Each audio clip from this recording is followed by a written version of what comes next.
जय हनुमान ज्ञान गुण सागर, जय कपीस तिहु लोक उजागर, रामदूत अतुलित बल धामा।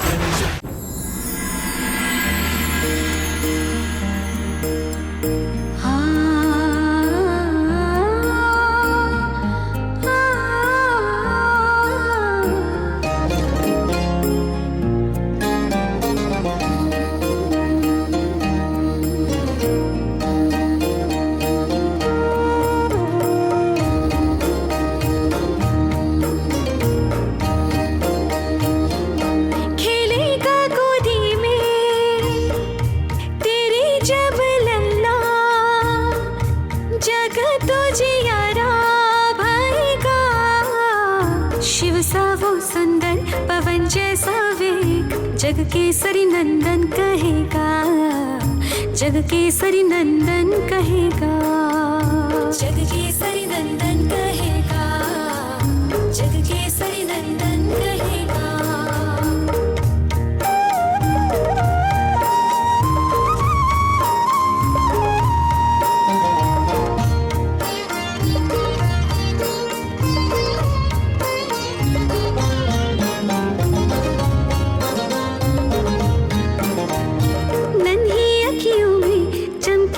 सूरज चमकेगा और चंदा, अग्नि सा तेज मुख पे रहेगा, खेलेगा गोदी में जब लल्ला। नन्ही अखियों में चमकेंगे सूरज, चमकेगा और चंदा, अग्नि सा तेज मुख पे रहेगा, खेलेगा गोदी में जब लल्ला। ओजस्वी बलशाली ज्ञानी वो होगा, चारों युग में पूजित रहेगा, चारों युग में पूजित रहेगा, चारों युग में पूजित रहेगा, चारों युग में पूजित रहेगा।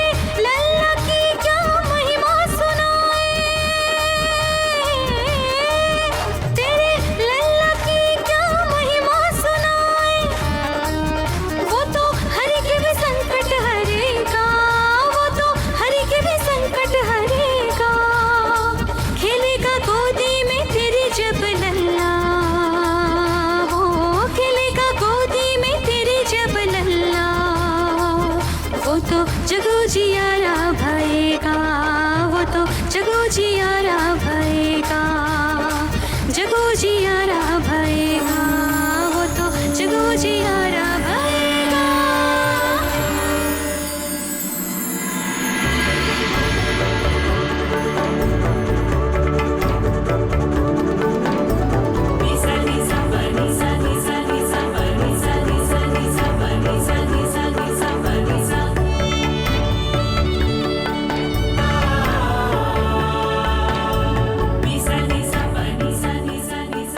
अब तो भोलेनाथ से रुष्ट नहीं होना।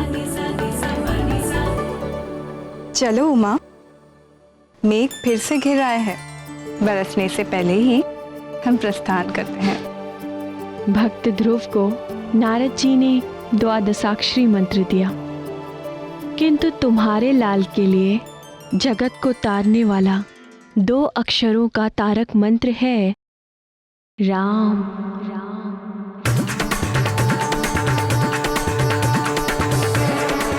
राम राम।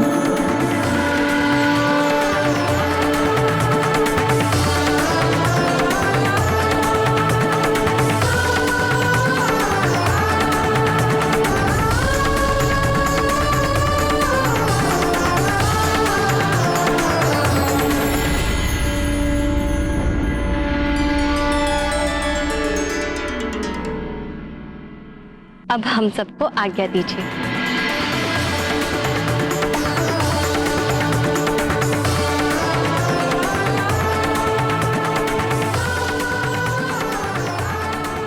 हे नटवर नागर, हमारी उत्सुकता और ना बढ़ाइए, आगे की कथा सुनाइए ना।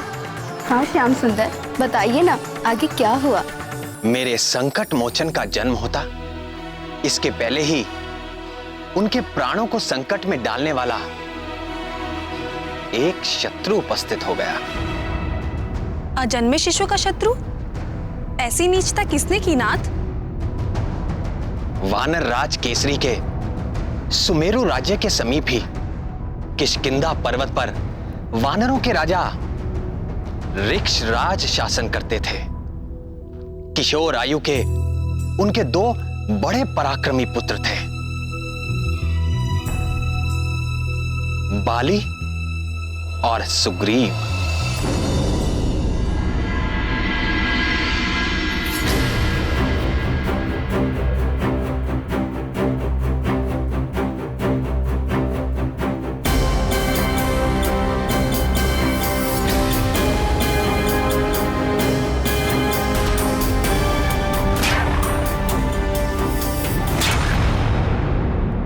तुम मुझसे कभी जीत नहीं पाओगे सुग्रीव। प्रयास करना ही खिलाड़ी का धर्म है बाली भैया, और मैं प्रयास करता रहूंगा।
मैं फिर जीत गया सुग्रीव, मैं फिर जीत गया। तुम सदा के लिए मुझसे हार क्यों नहीं मान लेते? क्यों प्रतिदिन मुझसे हार कर तुम्हें कौन सा सुख मिलता है? अगर मैं हार मान गया तो तुम किसके संग प्रतियोगिता करोगे बाली भैया? फिर तुम पूरे विश्व में अपना प्रतियोगी ढूंढते बैठोगे। तुम चाहे जितना भी बल लगा लो, पर मेरे समान बलवान और वेगवान नहीं बन सकते। और तुम्हें क्यों, इस समग्र विश्व का कोई भी योद्धा मेरी टक्कर का नहीं है। और हाँ, ये मेरी चुनौती है।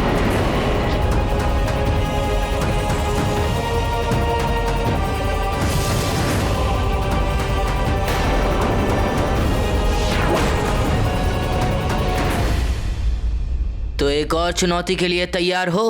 तैयार हूं बाली भैया।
अब आज भी हारने का दंड चुकाओ।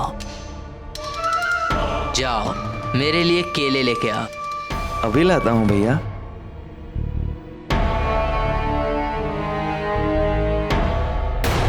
मैं अजय हूँ और मुझे कोई हरा नहीं सकता। श्रीमन नारायण नारायण।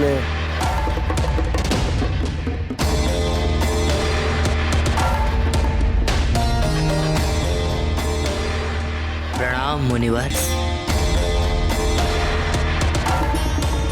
मैं अजय हूँ, ये मेरा अहंकार नहीं सत्य है।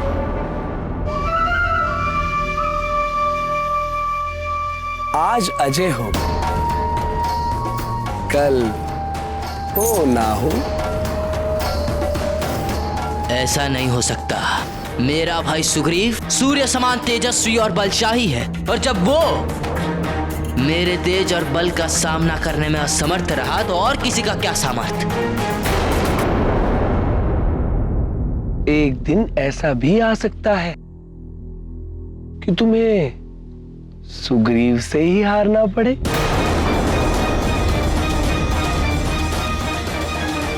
इसलिए कहता हूं कि अपने बल का अहंकार ना करो। परम पुरुष नारायण की माया के आगे किसी की कुछ नहीं चलती। हे मुनिवर, क्या सचमुच ऐसा हो सकता है? हो सकता नहीं, ऐसा ही होगा।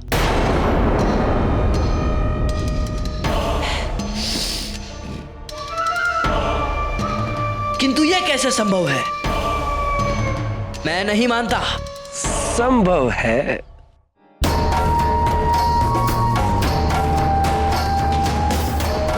जब सुग्रीव को इस धरती के सबसे शक्तिशाली योद्धा का सहयोग मिलेगा तो तुम्हारी हार होकर रहेगी। सबसे शक्तिशाली योद्धा वो तो मैं हूं। ये तो तुम्हारा भ्रम है बाली। तुमसे भी शक्तिशाली योद्धा शीघ्र ही जन्म लेने वाला है। उसके बल के आगे तुम जैसे प्राणियों का ही नहीं, देवताओं का बल भी फीका पड़ जाने वाला है। इसलिए सर्वश्रेष्ठ योद्धा होने का घमंड छोड़ दो वत्स। किंतु वो है कौन? सुमेरु के शासक वानर राज केसरी का होने वाला पुत्र।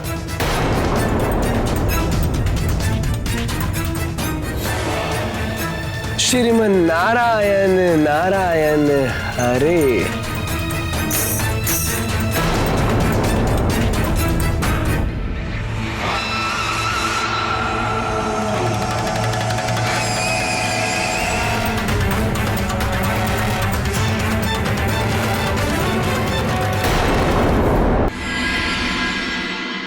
देवर्षि नारद जी की शिक्षा से उल्टे बाली के मन में शत्रुता का ऐसा बीज पड़ा जो बिना किसी विलंब के अंकुरित होकर कुकृत्य रूपी फल देने वाला पाप वृक्ष बन गया।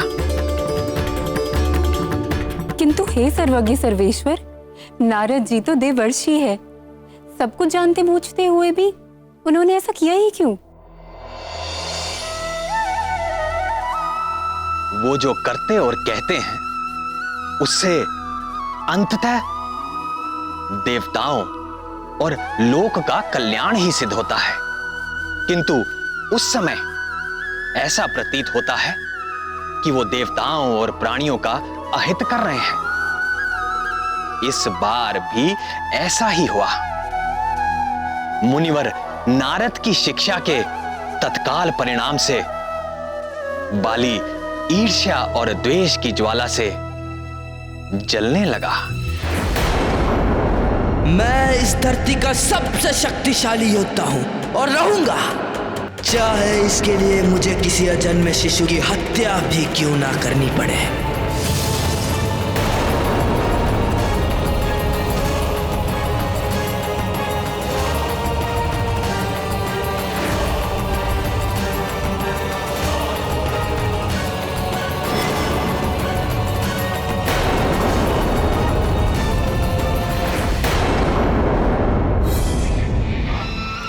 मुझे ऐसा रसायन चाहिए जिसे खाकर तत्काल मृत्यु हो जाए।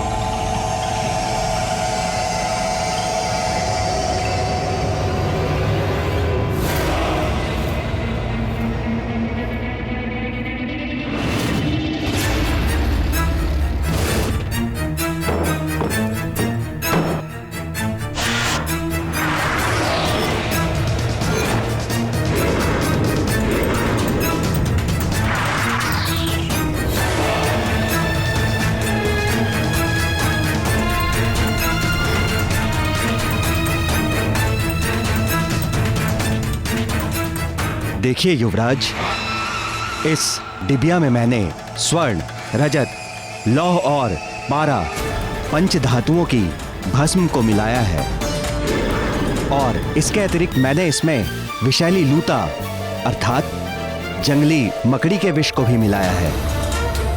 अब ये विष ऐसा तैयार हो गया है जो तत्काल मृत्यु को देने वाला है और इसका लक्षण भी ऐसा होगा कि अच्छे से अच्छा वैद्य भी ठीक ठीक निर्णय नहीं ले पाएगा कि इस विष की प्रकृति क्या है। उपचार तो दूर की बात है युवराज।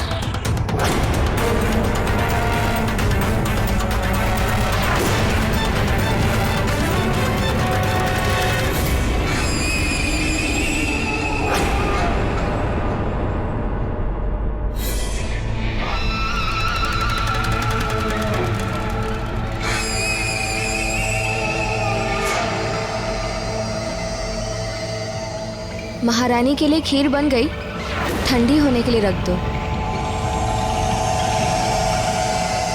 बाली अपने प्रतियोगी को जन्म लेने से पूर्व ही मार देने का हठ ठान चुका था।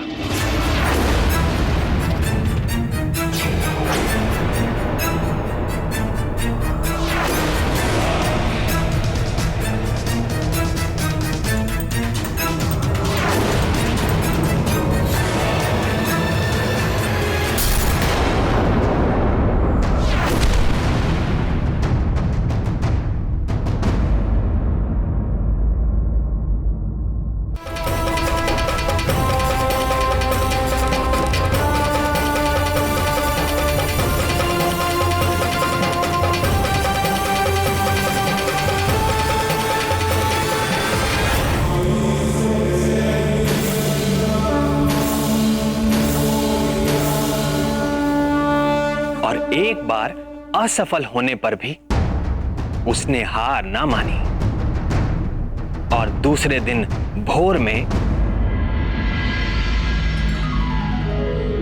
नमः शंभवाय च मयो भवाय च नमः शंकराय च मयस्कराय च नमः शिवाय च शिवतराय च।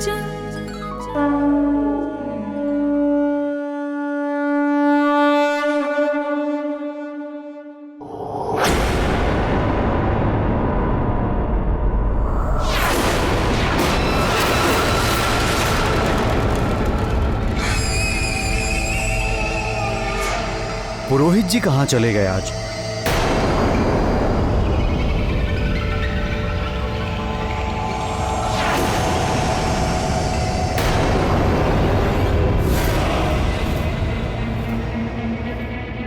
लगता है इस स्थान से अपरिचित हैं आप।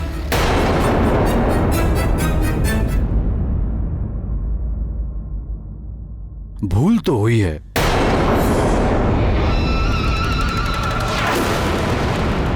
यदि पुरोहित जी यहां होते तो महारानी को खीर का दोना नहीं, संपूर्ण पात्र ही सौंप देते।